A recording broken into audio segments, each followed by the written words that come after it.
اللہ اللہ اللہ اللہ اللہ اللہ اللہ رب اشرح لی صدری ویسر لی امری واحلل عقدۃ من لسانی یفقہوا قولی اعوذ باللہ من الشیطان الرجیم بسم اللہ الرحمن الرحیم۔ اسلام سے پہلے معاشرہ میں عورت کا درجہ۔ اسلام سے پہلے زمانہ جاہلیت میں تمام دنیا کی اقوام میں جاری تھا کہ عورت کی حیثیت گھریلو استعمال کی اشیاء سے زیادہ نہ تھی۔ چوپاؤں کی طرح اس کی خرید و فروخت ہوتی تھی۔ اس کو اپنی شادی بیاہ میں کسی قسم کا کوئی اختیار نہ تھا۔ اس کے اولیاء جس کے حوالے کر دیتے وہاں جانا پڑتا تھا۔ عورت کو اپنے رشتہ داروں کی میراث میں کوئی حصہ نہ ملتا تھا، بلکہ وہ خود گھریلو اشیاء کی طرح مال وراثت سمجھی جاتی تھی۔ وہ مردوں کی ملکیت تصور کی جاتی تھی۔ اس کی ملکیت کسی چیز پر نہ تھی، اور جو چیزیں عورت کی ملکیت کہلاتی تھیں ان میں اس کو مرد کی اجازت کے بغیر کسی قسم کے تصرف کا کوئی اختیار نہ تھا۔ ہاں، اس کے شوہر کو ہر قسم کا اختیار تھا۔ اس کے مال کو جہاں چاہے اور جس طرح چاہے خرچ کر ڈالے، اس کو پوچھنے کا بھی کوئی حق نہ تھا۔ یہاں تک کہ یورپ کے وہ ممالک جو آج کل دنیا کے سب سے زیادہ متمدن ملک سمجھے جاتے ہیں، ان میں بعض لوگ اس حد کو پہنچے ہوئے تھے کہ عورت کے انسان ہونے کو بھی تسلیم نہ کرتے تھے۔ عورت کے لیے دین و مذہب میں کوئی بھی حصہ نہ تھا، نہ اس کو عبادت کے قابل سمجھا جاتا تھا، نہ جنت کے۔ روما کے بعض مجلسوں میں باہمی مشورہ سے یہ طے کیا گیا تھا کہ وہ ایک ناپاک جانور ہے جس میں روح نہیں۔ عام طور پر باپ کے لیے لڑکی کا قتل بلکہ زندہ درگور کر دینا جائز سمجھا جاتا تھا، بلکہ یہ عمل باپ کے لیے عزت کی نشانی اور شرافت کا معیار تصور کیا جاتا تھا۔ بعض لوگوں کا یہ خیال تھا کہ عورت کو کوئی بھی قتل کر دے نہ تو اس پر قصاص واجب ہے نہ خون بہا، اور اگر شوہر مر جائے تو بیوی کو بھی اس کی لاش کے ساتھ جلا کر ستھی کر دیا جاتا تھا۔ رسول کریم صلی اللہ علیہ وسلم کی ولادت کے بعد اور آپ صلی اللہ علیہ وسلم کی نبوت سے پہلے 586 میں فرانس نے عورت پر یہ احسان کیا کہ بہت سے اختلافات کے بعد یہ قرارداد پاس کی گئی کہ عورت ہے تو انسان مگر وہ صرف مرد کی خدمت کے لیے پیدا کی گئی ہے۔ الغرض پوری دنیا اور اس میں بسنے والے تمام اقوام و مذاہب نے عورت کے ساتھ یہ برتاؤ کیا ہوا تھا کہ جس کو سن کر بدن کے رونگٹے کھڑے ہو جاتے ہیں۔ اس بیچاری مخلوق کے لیے نہ کہیں عقل و دانش سے کام لیا جاتا تھا، نہ عدل و انصاف سے۔ قربان جائیے رحمت للعالمین صلی اللہ علیہ وسلم اور آپ صلی اللہ علیہ وسلم کے لائے ہوئے دین حق کے، جس نے دنیا کی آنکھیں کھولیں، انسان کو انسان کی قدر کرنا سکھلایا، عدل و انصاف کا قانون جاری کیا، عورتوں کے حقوق مردوں پر ایسے ہی لازم کیے جیسے عورتوں پر مردوں کے حقوق ہیں،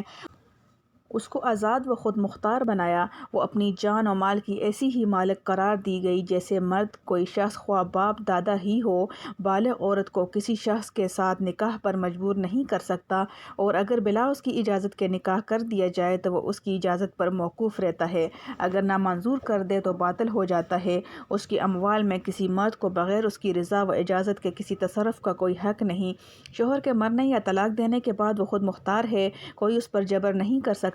اپنے رشتہ داروں کی میراث میں اس کو بھی ایسا ہی حصہ ملتا ہے جیسا لڑکوں کو۔ اس پر خرچ کرنے اور اس کے راضی رکھنے کو شریعت محمدیہ علیہ صاحبہم الصلاۃ والسلام نے ایک عبادت قرار دیا۔ شوہر اس کے حقوق واجبہ ادا نہ کرے تو وہ اسلامی عدالت کے ذریعے اس کو ادائے حقوق پر ورنہ طلاق پر مجبور کر سکتی ہے۔ عورتوں کو مردوں کی سیادت اور نگرانی سے بالکل آزاد کر دینا بھی فساد عالم کا بہت بڑا سبب ہے۔ عورت کو اس کے حقوق مناسبہ نہ دینا ظلم و جوار اور قساوت و شقاوت تھی جس کو اسلام نے مٹایا ہے۔ اسی طرح اس کو کھلے مہار چھوڑ دینا اور مردوں کی نگرانی و سیادت سے آزاد کر دینا، اس کو اپنے گزارے و معاش کا خود متکفل بنانا بھی اس کی حق تلفی اور بربادی ہے۔ نہ اس کی ساحت اس کی محتمل ہے اور نہ گھریلو کاموں کی ذمہ داری اور اولاد کی تربیت کا عظیم الشان کام جو فطرتاً اس کے سپرد ہے وہ اس کا محتمل ہے۔ علاوہ ازیں مردوں کی سیادت و نگرانی سے نکل کر عورت پورے انسانی معاشرے کے لیے خطرہ عظیم ہے، جس سے دنیا میں فساد و خون ریزی اور طرح طرح کے فتنے پیدا ہونا لازمی اور روزمرہ کا مشاہدہ ہے۔ اس لیے قرآن کریم نے عورتوں کے حقوق واجبہ کے بیان کے ساتھ ساتھ یہ بھی ارشاد فرمایا کہ وَلِلرِّجَالِ عَلَيْهِنَّ دَرَجَاتٌ، یعنی مردوں کا درجہ عورتوں سے بڑھا ہوا ہے، اور دوسرے لفظوں میں یہ مرد کی نگران اور ذمہ دار ہیں۔ مگر جس طرح اسلام سے پہلے جاہلیت اولیٰ میں اقوام نظام عالم سب اس غلطی کا شکار تھی کہ عورتوں کو ایک گھریلو سامان یا چوپایا کی حیثیت میں رکھا ہوا تھا۔ اسی طرح اسلام نے زمانہ انحطاط میں جاہلیت اخری کا دور شروع ہوا۔ اس میں پہلی غلطی کا رد عمل اس کے بالمقابل دوسری غلطی کی صورت میں کیا جا رہا ہے کہ عورتوں پر مردوں کی اتنی سیادت سے بھی چھٹکارا حاصل کرنے اور کرانے کی سعی مسلسل جاری ہے، جس کے نتیجے میں فحش و بے حیائی عام ہو گئی، دنیا جھگڑوں اور فساد کا گھر بن گئی، قتل و خون ریزی کی اتنی کثرت ہو گئی کہ جاہلیت اولیٰ کو مات دے دی۔ عرب کا مشہور مقولہ ہے الجاہل اما مفرط او مفرط، یعنی جاہل آدمی کبھی اعتدال پر نہیں رہتا، اگر افراد یعنی حد سے زیادہ کرنے سے باز آ جاتا ہے تو کوتاہی و تقصیر میں مبتلا ہو جاتا ہے۔ یہی حال اس وقت ابنائے زمانہ کا ہے کہ یا تو عورت کو انسان کہنے یا سمجھنے کے لیے بھی تیار نہ تھے، اور آگے بڑھے تو یہاں تک کہ پہنچے کہ مردوں کی سیادت و نگرانی جو مردوں عورتوں پر پوری دنیا کے لیے عین ممکن و مصلحت ہے، اس کا جوا بھی گردن سے اتارا جا رہا ہے، جس کے نتائج بد روزانہ آنکھوں کے سامنے آ رہے ہیں، اور یقین کیجیے کہ جب تک وہ قرآن کے اس ارشاد کے سامنے نہ جھکیں گے ایسے فتنے روز بڑھتے رہیں گے۔ آج کی حکومتیں دنیا میں قیام امن کے لیے روز نئے قانون بناتی ہیں، اس کے لیے نئے ادارے قائم کرتی ہیں، کروڑوں روپیہ ان پر صرف ہوتا ہے، لیکن فتنے جس چشمے سے پھوٹ رہے ہیں اس کی طرف دھیان نہیں دیتی۔ اگر آج کوئی کمیشن اس تحقیق کے لیے بٹھایا جائے کہ فساد و خون ریزی اور باہمی جنگ و جدل کے اسباب کی تحقیق کرے، تو خیال یہ ہے کہ 50% سے زائد ایسے جرائم کا سبب عورت اور اس کی بے مہار آزادی نکلے گی۔ مگر آج کی دنیا میں نفس پرستی کے غلبہ نے بڑے بڑے حکماء کی آنکھوں کو خیرہ کیا ہوا ہے، خواہشات نفسانی کے خلاف کسی مصلحانہ قدغن کو گوارا نہیں کیا جاتا۔ اللہ تعالیٰ ہمارے قلوب کو نور ایمان سے منور فرمائے اور اپنی کتاب اور اپنے رسول صلی اللہ علیہ وسلم کی ہدایات پر پورا عمل کرنے کی توفیق عطا فرمائے کہ وہی دنیا و آخرت میں سرمایہ سعادت ہے۔ مسئلہ اس آیت کے ضمن میں سے یہ معلوم ہوا کہ قرآن حکیم نے زوجین کو ان کی ذمہ عائد ہونے والے فرائض بتلائے کہ مردوں کی ذمہ عورتوں کے حقوق ادا کرنا ایسا ہی فرض ہے جیسے کہ عورتوں پر مردوں کے حقوق کا ادا کرنا فرض ہے۔ اس میں اشارہ ہے کہ ہر فریق کو اپنے حقوق کا مطالبہ کرنے کے بجائے اپنے فرائض پر نظر رکھنا چاہیے، اور اگر وہ ایسا کر لیں تو مطالبہ حقوق کا قضیہ ہی درمیان میں نہیں آئے گا، کیونکہ مرد کے فرائض ہی عورت کے حقوق ہیں اور عورت کے فرائض ہی مرد کے حقوق ہیں۔ جب فرائض ادا ہو گئے تو خود بخود حقوق ادا ہو جائیں گے۔ آج کل دنیا کے سارے جھگڑے یہاں سے چلتے ہیں کہ ہر شخص اپنے حقوق کا مطالبہ تو سامنے رکھتا ہے مگر اپنے فرائض کی ادائیگی سے غافل ہے۔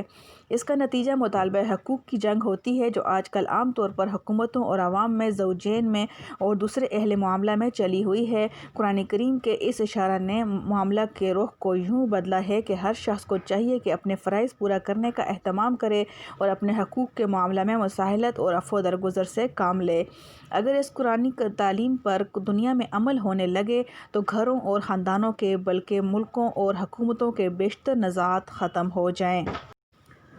مرد و عورت میں درجہ کا تفوق دنیوی معاملات میں ہے، آخرت کی فضیلت میں اس کا کوئی اثر نہیں۔ دنیا میں نظام عالم اور انسانی فطرت اور خود عورتوں کی مصلحت کا تقاضا یہی تھا کہ مردوں کو عورتوں پر ایک قسم کی حاکمیت اور نگرانی کا نہ صرف حق دیا جائے بلکہ ان پر لازم کیا جائے۔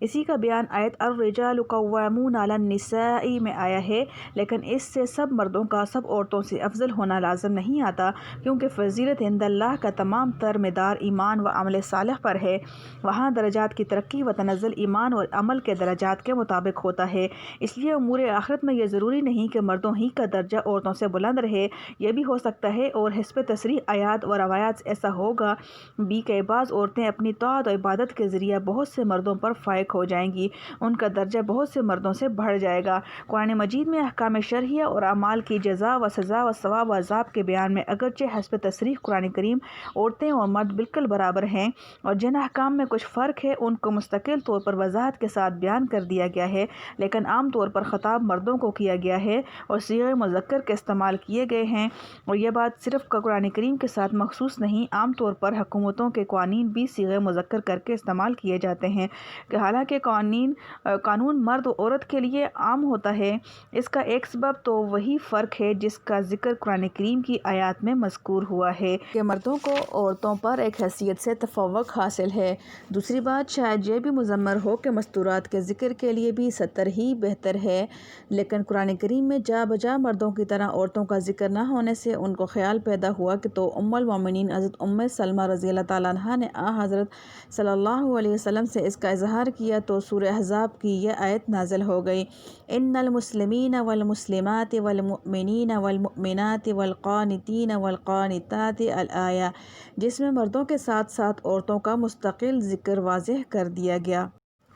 کہ طاعت و عبادت اور اس کی وجہ سے حق تعالیٰ کے قرب و رضا اور درجات جنت میں عورتوں کا درجہ مردوں سے کچھ کم نہیں۔ یہ روایت نسائی، مسند احمد اور تفسیر ابن جریر وغیرہ میں مفصل مذکور ہے، اور تفسیر ابن کثیر میں ایک روایت یہ ہے کہ بعض مسلمان عورتیں ازدواج مطہرات رضی اللہ تعالیٰ عنہ کے پاس آئیں اور کہا کہ قرآن کریم میں جا بجا مردوں کا تو ذکر ہے، عورتوں میں سے ازدواج مطہرات رضی اللہ تعالیٰ عنہ کا بھی مستقل تذکرہ ہے، مگر عام مسلمان عورتوں کا ذکر نہیں۔ اس پر آیت مذکورہ نازل ہوئی۔ خلاصہ یہ کہ دنیوی نظام میں عورتوں پر مردوں کا ایک گنا تفوق اور حاکمیت ان کی مصلحت ہے اور حکمت کا تقاضا ہے، ورنہ نیک و بد عمل کی جزا و سزا اور درجات کا آخرت میں کوئی فرق نہیں۔ قرآن کریم میں ایک دوسری جگہ یہی مضمون اور بھی وضاحت کے ساتھ اس طرح مذکور ہے، من عمل صالحا من ذکر او انثی وهو مؤمن فلنحینہ حیاتا طیبہ، یعنی جو مرد و عورت نیک عمل کرے اور وہ مومن بھی ہو اور ہم اس کو پاکیزہ زندگی عطا کریں گے۔ اس تمہید کے بعد اصل آیت کے الفاظ پر غور کیجئے، ارشاد فرمایا لہن مثل الذی علیہن، یعنی ان کے حقوق مردوں کے ذمہ ہیں جیسے ان کے ذمہ مردوں کے حقوق ہیں۔ اس میں عورتوں کے حقوق کا ذکر مردوں کے حقوق سے پہلے کیا، جس کی ایک وجہ تو یہ ہے کہ مرد تو اپنی قوت اور خداداد تفوق کی بنا پر عورتوں سے اپنے حقوق وصول کر ہی لیتا ہے، مگر فکر عورتوں کے حقوق کی ہونی چاہیے کہ وہ عادتاً اپنے حقوق زبردستی وصول نہیں کر سکتی۔